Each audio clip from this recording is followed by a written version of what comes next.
uridu an adhhaba ila biladil maghrib. Saya mau pergi ke Maghrib. Aku mau pergi ke negeri tempat tenggelamnya matahari. Tunisia, Aljazair, Maroko, Mauritania, Andalusia. 5 negeri. Tunisia, Aljazair, Maroko, turun ke bawah, Mauritania. Lalu kemudian menyeberang Samudra Atlantik sampai ke seberang negeri itu bernama Andalusia. Kalau saya sebut Andalusia, banyak yang nggak connect, nggak nyambung. Tahu Andalusia? Enggak Pak Ustaz. Real Madrid, Barcelona? Tahu Pak Ustaz. Andalusia itulah negeri tempat tenggelamnya matahari di seberang dari Maroko Maghribi. Naik speed 30 menit, ongkos 30 euro. Negeri pertama setelah Maghrib Maroko adalah Algeciras. Dulu Islam berkuasa di sana selama 700 tahun, 7 abad lamanya. Kalau adik-adik pernah baca kitab tafsir, tadi kamu baca kitab tafsir ya? Ya, tafsir apa? Tafsir Al-Qurtubi. Al-Qurtubi diambil dari kata Cordova. Qurtubi, Cordova. Ustaz, ini ada masjid cantik, memukau, arsitekturnya mantap. Masjid apa namanya? Al-Hamra. Al-Hamra diambil dari kata ahmar. Abyad, putih. Ahmar, merah. Hamra terbuat dari batu granit yang merah. Cantik, memukau, indah. Maka disebut masjid itu Al-Hamra. 700 tahun lamanya umat Islam berkuasa. 700 lebih, bukan 700 kurang. Tapi kemudian ketika Islam sampai pada puncak kejayaan, melambung di atas awan, lupa. Biasa, orang kalau sudah sampai pada puncak, lupa. Dan memang sunnatullah, bibit itu tumbuh, pecah, berbatang, bertunas, berdaun, berputik, berbuah, tua, lapuk, tumbang, mati. Islam pernah berkuasa di Andalusia dan kemudian tumbang. Sejarah mencatat yang menumbangkannya adalah seorang perempuan bernama Ratu Isabella. Oleh sebab itu jangan nyanyikan lagi lagu Isabella yang dulu dinyanyikan oleh Amy Search dari Malaysia. Loh, Ustaz kok tahu? Pernah juga nyanyi dulu. Sekarang sudah stop, berhenti. Ratu Isabella sangat kejam. Orang Islam hanya diberi 2 pilihan.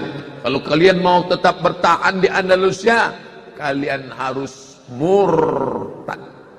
Tapi kalau kalian mau tetap Islam, out. Dicuci bersih. Mahkamah itu taftish namanya. Mahkamah pengadilan. Taftish, diperiksa satu persatu. Bapaknya mana? Ibunya mana? Istrinya mana? Suaminya mana? Anaknya mana? Cucunya mana? Islam out. Mau tetap bertahan di sini, kamu harus pindah agama.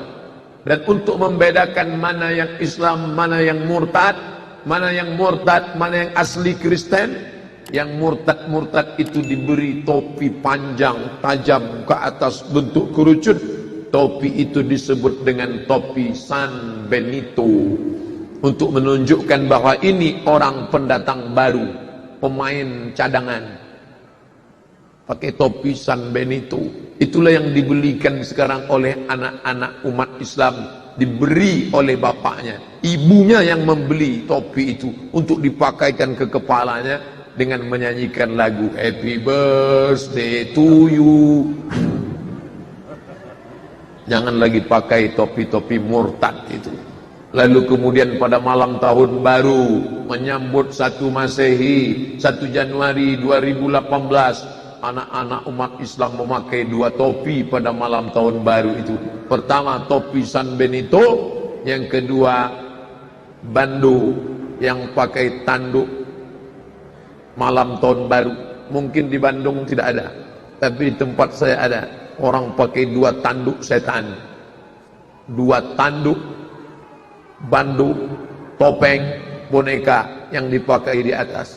Ini lambang-lambang setan. Kalau bisa di kepala dia pasang, kalau tidak di kepala, di tangan dia pasang.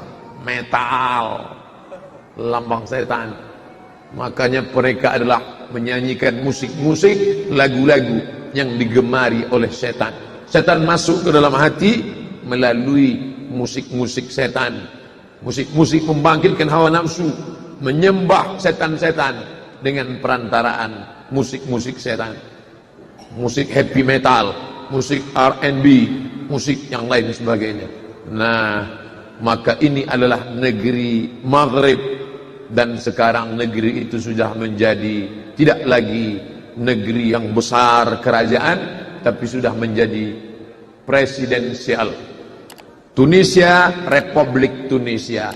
Aljazair, Republik Aljazair. Mauritania, Republik Mauritania. 3 presiden.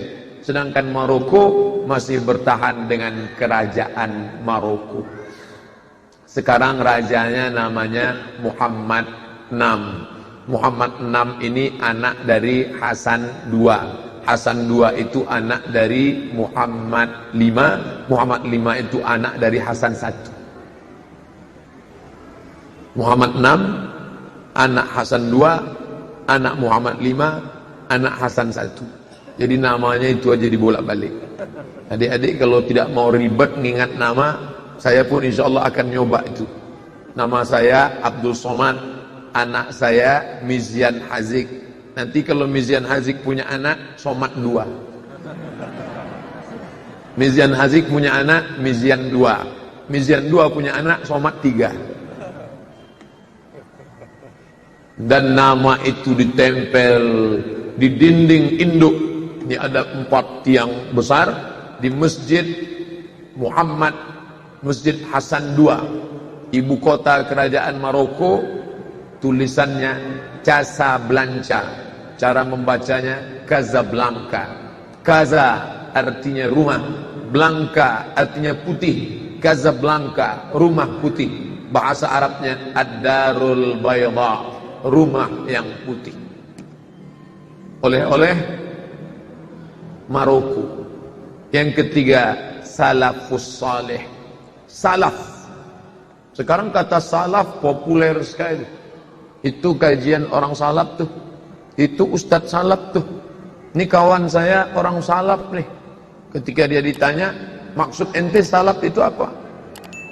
Pokoknya salaf aja lah. Khairul Qurun qarni, sebaik-baik abad abadku. Tsummal ladzina yalunahum, satu abad sesudah itu. Tsummal ladzina yalunahum, satu abad sesudah itu. Inilah dalil penggunaan kata salaf. Salaf artinya 3 abad pertama dalam sejarah Hijriyah. Khairul Qurun qarni, sebaik-baik abadku, abad 1. Tsummal ladzina yalunahum, satu abad sesudah itu, abad 2. Tsummal ladzina yalunahum, satu abad sesudah itu, abad 3. Maka semua yang hidup di abad ketiga ini disebut dengan salaf. Sedangkan abad 4, 5, 6, 7, 8 sampai sekarang disebut khalaf. Saya dipesankan, nanti Ustadz kalau ceramah di Bandung, Jawa Barat, suaranya jangan tinggi-tinggi. Ini bukan Sumatera. Orang Bandung tuh lembut ngomongnya. Saya pun sudah mau latihan sedikit. Adik-adik sekalian, jadi salaf itu ada 3. Ternyata nggak bisa dibuat-buat. Saya pakai style saja aja lah. 1 abad pertama, abad kedua, abad ketiga itu disebut dengan salaf. Nah, lalu yang dimaksud semua salaf itu baik? Tidak. Karena tidak semua yang di 3 abad ini sebaik-baik semua orangnya. Maka yang baik itu disebut dengan salafus saleh. Makanya Ustadz selalu ceramah, ini menurut tradisi salafus saleh. Artinya orang-orang yang hidup di 3 abad pertama, tapi yang soleh-soleh saja. Apa ada orang salaf di Maroko, Pak Ustadz? Ya ada. Beda dengan Indonesia. Di Indonesia dapat dipastikan ulama baru sampai ke negeri kita menurut seminar yang diadakan di Medan, Sumatera Utara, dihadiri oleh Buya Hamka, Islam baru sampai ke negeri kita Nusantara itu abad ke-7 Hijrah. Abad ke-7. Abad ke-7 itu sudah tidak ada salaf lagi. Tapi penelitian belakangan diteliti oleh seorang guru besar di IIU, International Islamic University, namanya Profesor Dr. Naqib Al-Attas. Al-Attas artinya dia bermarga Al-Attas dari Yaman, tapi kemudian nenek moyangnya merantau ke Bogor, lalu kemudian beliau menjadi guru besar di Malaysia. Dia lebih dikenal dengan orang Malaysia, padahal sebetulnya dia Hadrami, orang yang berasal dari Hadramaut Yaman, lalu kemudian bermigran ke Malaysia dan di sana menjadi guru besar IIU, International Islamic University. Namanya Profesor Dr. Naqib Al-Attas, mendapat gelar doktor dari Cambridge University, London, Inggris, dalam bidang filsafat Islam. Kata beliau, sebetulnya orang Arab sudah sampai ke Pulau Sumatera sebelum Nabi Muhammad lahir. Belum Nabi Muhammad lahir, orang Arab sudah sampai ke Sumatera, dan orang Mesir sudah sampai ke Pulau Sumatera hanya untuk mencari pohon bernama kamper. Pohon kamper ini kalau dipotong dahannya mengeluarkan getah. Getahnya itu diambil oleh orang Mesir untuk mengawetkan mayat. Karena mayat yang dipakai kamper ini tidak akan dimakan ulat.